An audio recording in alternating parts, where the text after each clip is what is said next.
Keep on keeping on. Okay, identify the types of variables, whether we're looking for a difference or a relationship. Let's go. Hey. Somebody once gave me a big hint about the longer the problem, the more complicated the statistical analysis would be, and that's kind of true, so keep that in mind. All right.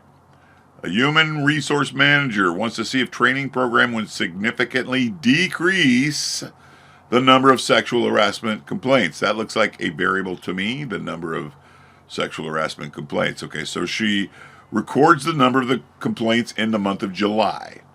So it's like a pre-test. And then she has everybody take a 2-hour sexual harassment training in August, and then records the number of sexual complaints in September.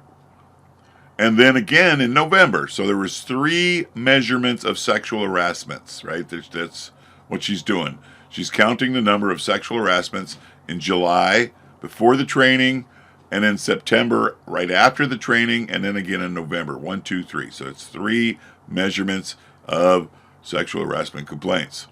She wants to see if the training was effective. In other words, they should have gone down if the training was effective. So let's take this apart and look at the variables. And again, the only one is sexual harassment complaints that I see, but I see that there's 3 measurements. Right? There's a pre, and then there's a post, and then there's a follow-up. But what I don't see is any grouping variables, right? There is no grouping variable that I see in there. Everybody's in the same group. That's a huge hint. Huge hint. There's only one group here. One group, 3 measures that are measuring the same thing.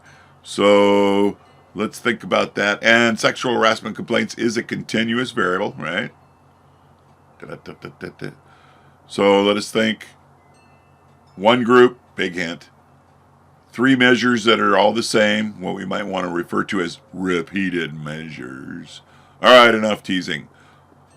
The answer is repeated measures ANOVA, because there's only one group and there's more than 2 repeated measures. This test is also known as a within group ANOVA. So that's it. Hope it helped. MGZ out.